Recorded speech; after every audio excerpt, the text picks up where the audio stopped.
नमस्कार विद्यार्थी मित्रांनो, आरक्षणाच्या गोंधळामुळे राज्यसेवा मुख्य परीक्षा पुढे ढकला. उमेदवारांची मागणी, सुधारित निकालामुळे अधिक वेळेची गरज.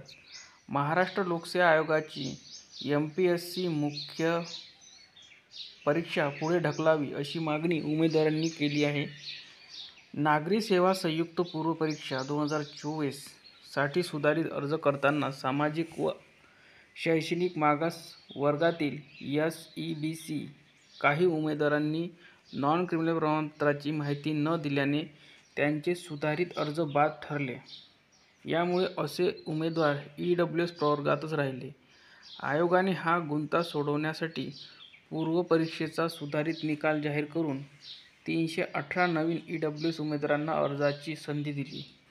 तर मुख्य परीक्षेचा अर्ज करताना SEBC उमेदवारांना नॉन क्रिमिनल प्रमाणपत्र आहे किंवा नाही हा दावा करण्यासाठी पुन्हा संधी दिली. मात्र उमेदवारांची मुख्य परीक्षा ही 26 ते 28 एप्रिल दरम्यान होणार आहे. 318 उमेदवारांचा निकाल नुकताच जाहीर झाल्याने त्यांना अभ्यासासाठी अधिकचा वेळ मिळावा अशी अपेक्षा आहे. यासाठी आयोगाने 26 एप्रिलपासून मुख्य परीक्षा पुढे ढकलावी अशी मागणी होत आहे.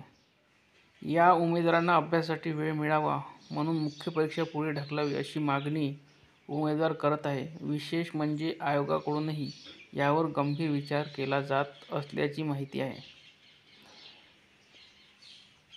अभ्यासाला वेळ मिळावा म्हणून 12 मार्च 2025 ला पूर्व परीक्षेचा निकाल जाहीर होऊन मुख्य परीक्षेसाठी अर्ज करताना SEBC प्रवर्गातील अर्ज EWS प्रवर्गातच असल्याची बाब उमेदवारांच्या लक्षात आली.